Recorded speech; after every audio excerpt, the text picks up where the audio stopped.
Hello नमस्कार, मैं doctor Rajneesh Kumar आप सभी का एक बार फिर से हार्दिक स्वागत करता हूं।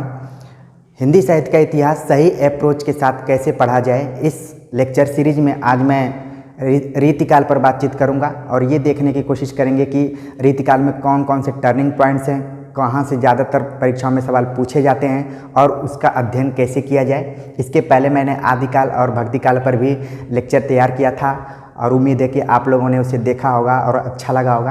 तो सीधे हम चलते हैं रीतिकाल पर बातचीत करते हैं। सबसे पहले अगर रीतिकाल की जब चर्चा की जाती है तो इसका जो समय है ये 1643 से लेकर 1843 ईस्वी के बीच में माना जाता है। ठीक है, तो इस तरीके से ये 200 वर्षों का इतिहास है पूरा। और देखने की कोशिश करेंगे कि जो की पॉइंट्स हैं, पहला है इसका नामकरण। नामकरण को लेकर काफ़ी विवाद रहा है आलोचकों में।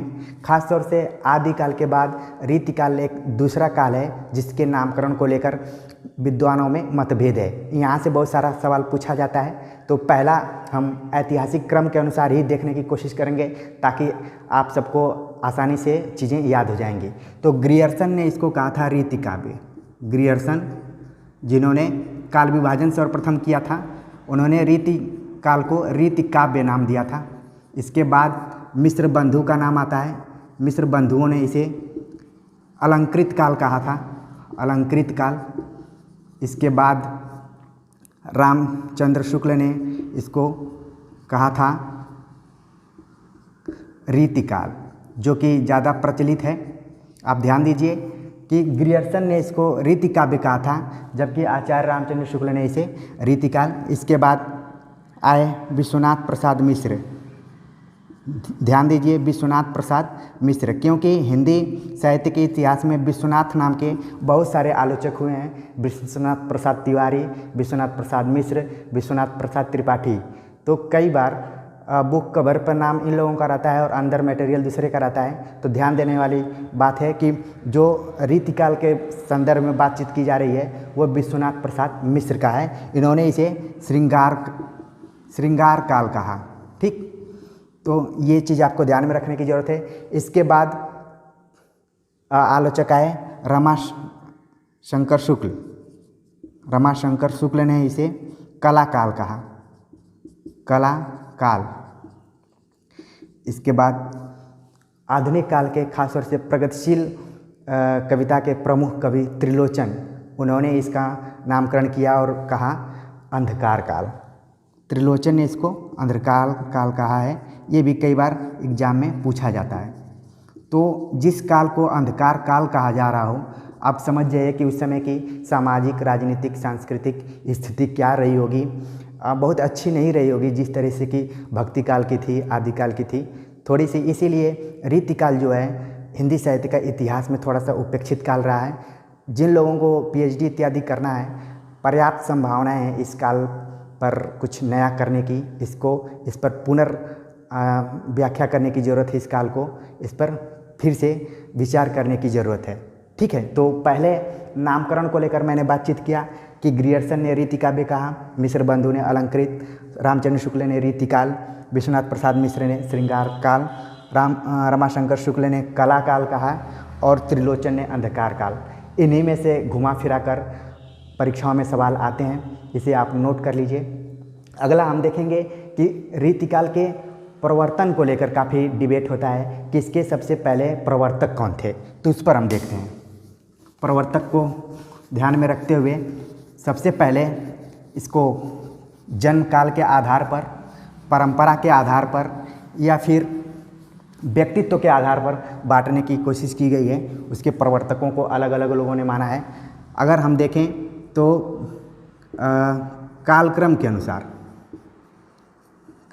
के अनुसार माना गया कृपाराम को। कृपाराम जिन्होंने कि हित तरंगड़ी नाम से एक रचना लिखी हुई है, इनका जो जन्म है ये 1541 ईस्वी में हुआ था। तो जितने भी रीतिकाल के कवि हैं उनमें कृपाराम का नाम सबसे पहले आता है, वो जीवन क्रम के अनुसार, काल क्रम के अनुसार।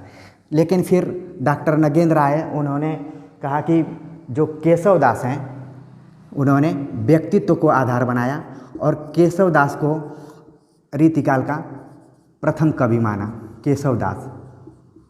ठीक, फिर आचार्य रामचंद्र शुक्ल ने आए, केशवदास को नगेंद्र ने प्रथम कवि माना है और उसका आधार दिया है कि व्यक्तित्व एवं कृतित्व के हिसाब से केशवदास रीतिकाल के पहले कवि होने चाहिए या फिर इसके प्रवर्तक होने चाहिए। फिर आचार्य रामचंद्र शुक्ल आए, इन्होंने कहा कि अगर परंपरा को ध्यान में रखें तो सबसे पहले जो नाम आता है वो चिंतामणि का आता है। तो आप देख रहे हैं कि इन तीन कवियों में प्रवर्तक को लेकर आलोचकों में डिबेट है। कोई कृपाराम को मानता है, कोई केशवदास को मान रहा है, कोई चिंतामणि को, और सबका कारण यहाँ पर बताया गया है। तो आप चीज़ों को ध्यान में रखिए। खास तौर से केशवदास और चिंतामणि से ज़्यादातर सवाल पूछे जाते हैं और ज़्यादा सवाल यही पूछा जाता है कि आचार्य रामचंद्र शुक्ल ने किसे प्रवर्तक माना है रीतिकाल का। तो ऐसा लगता है कि सामान्य रूप से आप देखेंगे तो लगेगा कि केशवदास को माने होंगे। केशवदास का इतना व्यक्तित्व है, कृतित्व है, बहुत सारी रचनाएं किए हुए हैं, और जिस हिसाब से हम भक्ति काल के कुछ चुनिंदा कवियों को बचपन से पढ़ते आ रहे हैं, उनमें से केशवदास भी रीतिकाल के एक ऐसे कवि हैं कि केशवदास हो गए, बिहारी हो गए, घनानंद, इन सब से भी पहले से ही परिचय है, हम लोगों का बचपन से ही हो जाता है। ठीक है, तो अब ये समझ में आ गया होगा कि प्रवर्तक को लेकर क्या क्या डिबेट रहा है। यहाँ से भी बहुत सारे सवाल आते हैं, तो इसको आप ध्यान में रखिए। मिस्र, उन्होंने रीतिकाल को 3 भागों में डिवाइड कर दिया है, और 3 भागों में कौन क्या क्या डिवाइड किया। पहला, उन्होंने रीतिबद्ध कवियों की श्रेणी तैयार की, जिसमें उन्होंने चिंतामणि से शुरुआत की और पद्माकर तक, चिंतामणि से लेकर पद्माकर तक की उसमें चर्चा की गई है। रीतिबद्ध मतलब कि रीतिकाल एक ऐसा काल रहा है हिंदी साहित्य के इतिहास में जो कि संस्कृत काव्यशास्त्र के जो आचार्य हैं उनकी जो परंपरा रही है उसी से प्रभावित होकर इस काल में भी लक्षण ग्रंथ और लक्षण ग्रंथ के आधार पर कविताएं लिखने की कोशिश की गई हैं। ठीक है, तो इसीलिए इसको रीतिबद्ध कहा गया है। तो इसमें जो भी कवि आते हैं उसमें चिंतामणि शुरुआती कवि हैं और आखिर के जो कवि हैं वो हैं पद्माकर।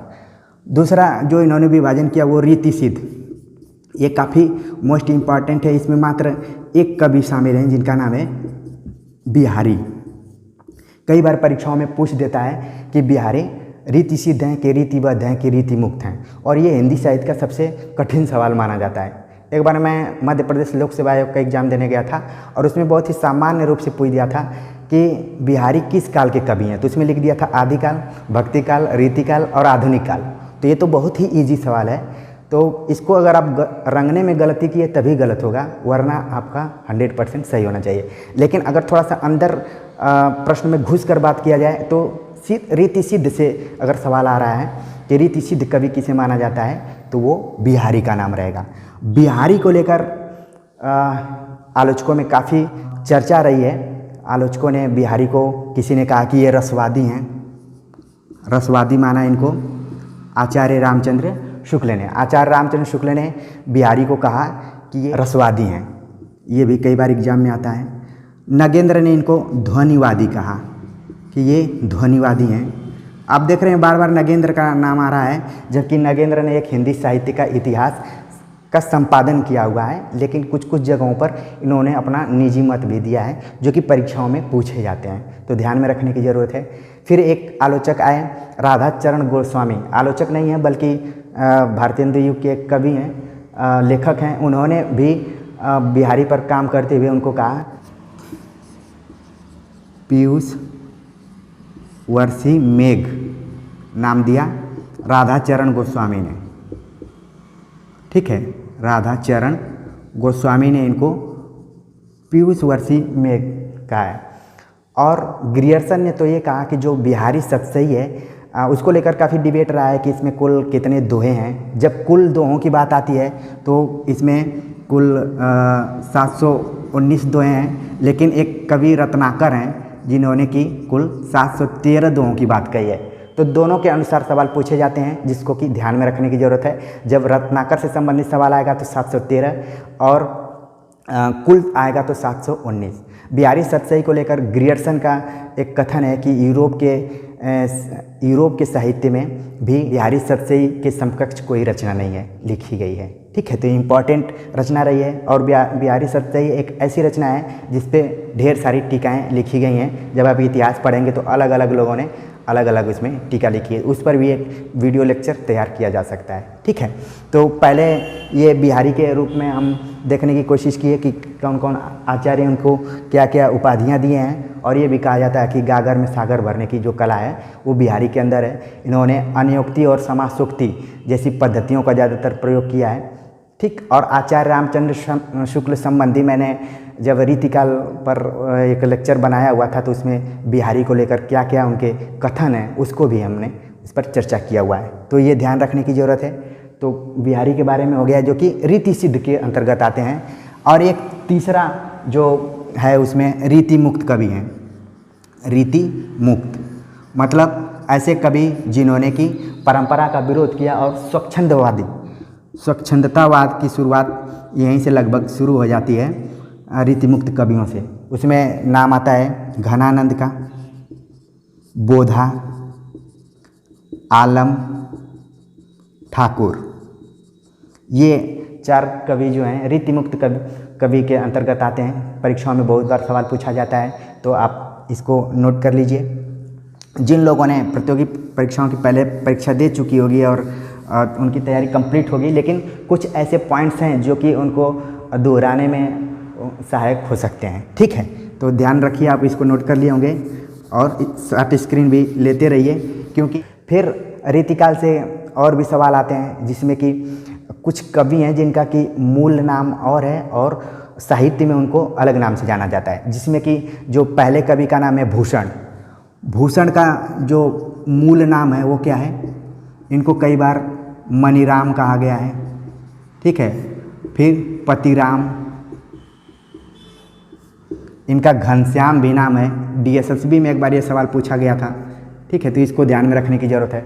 और एक चीज़ और बहुत ही मार्के की बात है कि रीतिकाल में 4 भाई थे जो कि रचनाएं कर रहे थे, जिसमें कि चिंतामणि, मतिराम, भूषण और जटाशंकर।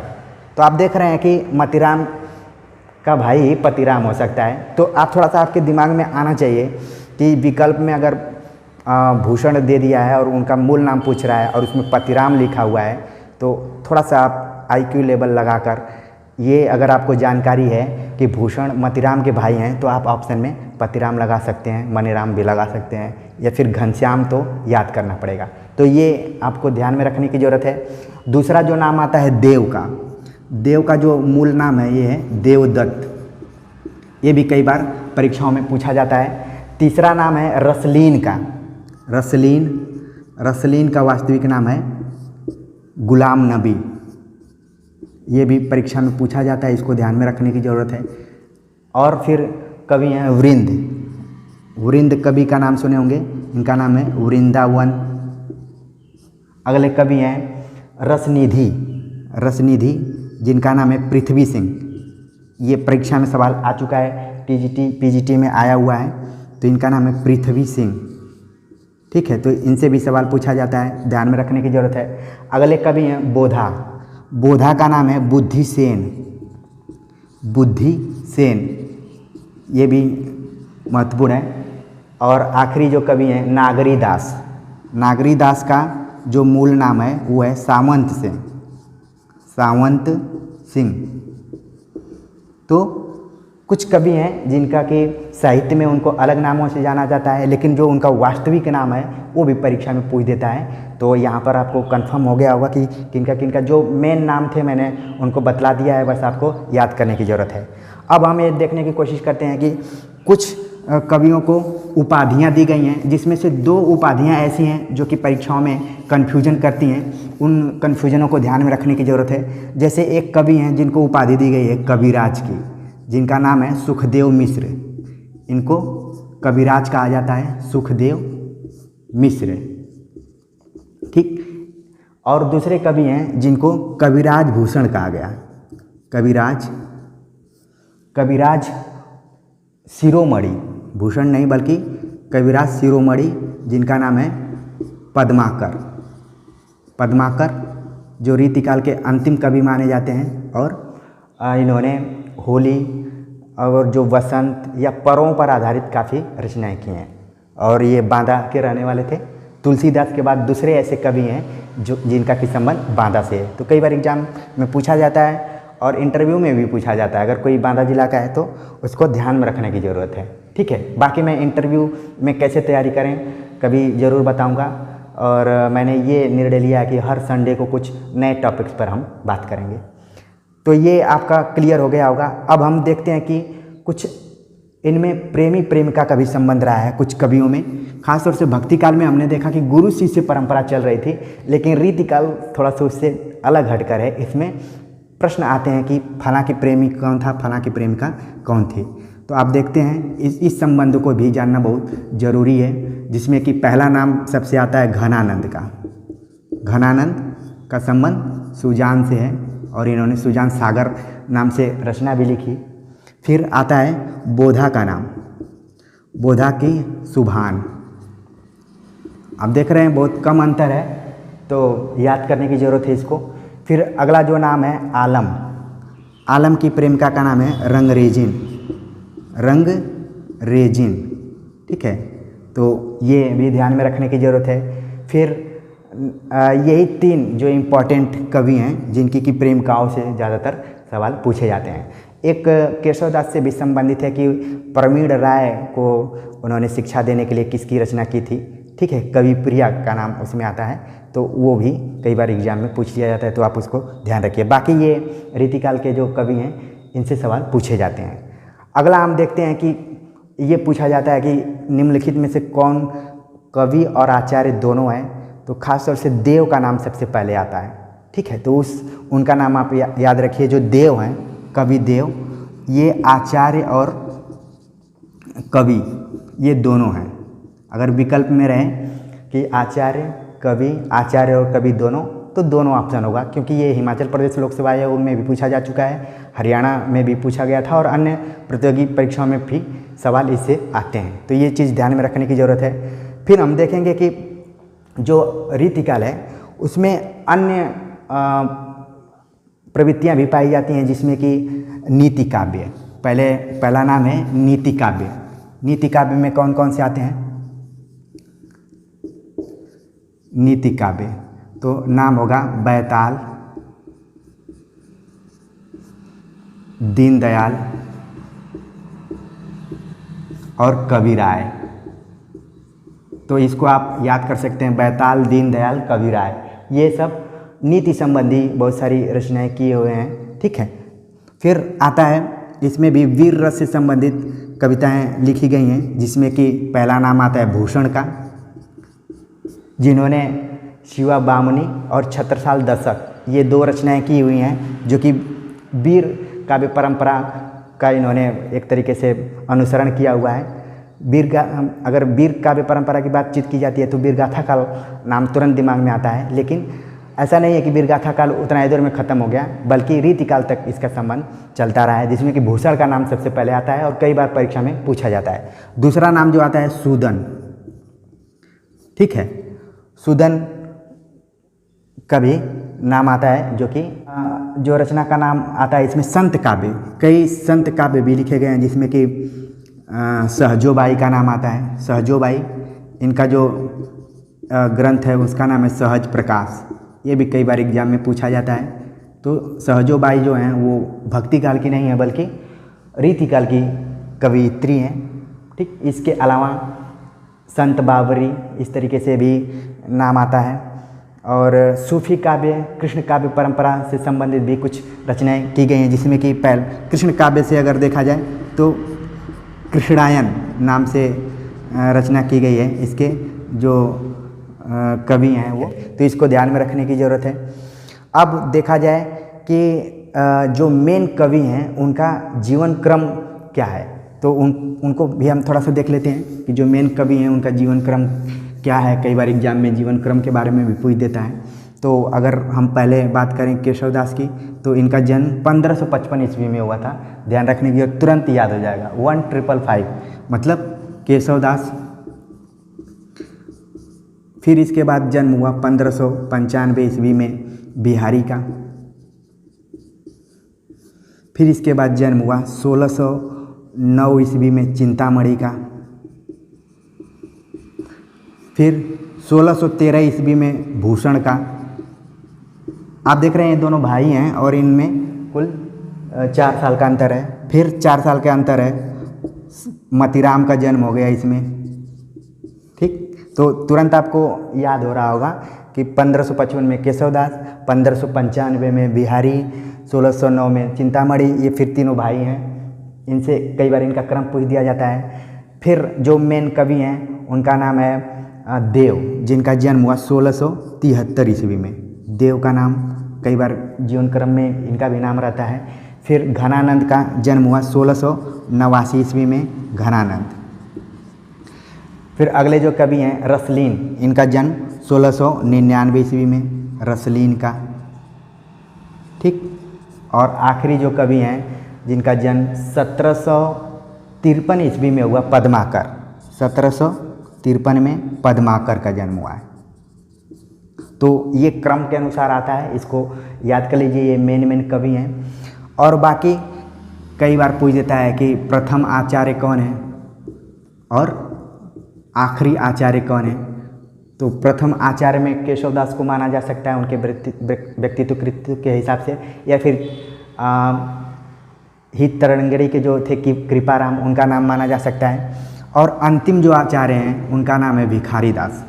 अंतिम आचार्य भिखारी दास। भिखारी दास की रचनाओं से भी काफ़ी सवाल आते हैं और परीक्षा के दृष्टिकोण से ये बहुत ही मोस्ट इम्पॉर्टेंट है। ठीक है, और बाकी देव की रचनाओं को ध्यान में रखने की ज़रूरत है। मतीराम के रचनाओं का नाम भी ध्यान में रखने की ज़रूरत है। और जितने नाम मैंने यहाँ पर लिखे हुए हैं इनकी रचनाओं का, एक चीज़ और ध्यान में रखने की ज़रूरत है कि इश्कनामा नाम से बोधा ने एक रचना की है और इश्कलता नाम से रचना की है घनानंद ने। तो ये भी आपको ध्यान में रखने की ज़रूरत है कि इश्कनामा किसकी रचना है और इश्कलता किसकी रचना है। तो इतने तरीके के सवाल रीतिकाल से पूछे जाते हैं और उम्मीद है कि जो जो टर्निंग पॉइंट्स थे, नामकरण, प्रवर्तक के रूप में, उसके विभाजन के रूप में जो 3 विभाजन किए गए हैं, उनमें जो प्रमुख कवि रहे हैं उनके बारे में मैंने बतला दिया। फिर कुछ कवि हैं जिनके मूल नाम और हैं और साहित्य में नाम और चलता है, तो उनसे भी सवाल पूछे जाते हैं। जीवन काल क्रम के अनुसार मैंने बता दिया। उपाधियाँ कुछ दी गई हैं उनके बारे में, और रीतिकाल में अन्य जो प्रवृत्तियाँ मौजूद थीं उनके बारे में भी चर्चा कर दिए। तो उम्मीद है कि आप रीतिकाल का क्विक रिवीजन कर लेंगे जल्दी से, और इनसे संबंधित अगर प्रश्न आएंगे तो आप पूरा 100% सही कर आएंगे। उम्मीद है कि ये लेक्चर आपको पसंद आया होगा। पसंद आया तो कमेंट करके ज़रूर बताइए। मिलते हैं एक नए टॉपिक के साथ, तब तक के लिए नमस्कार।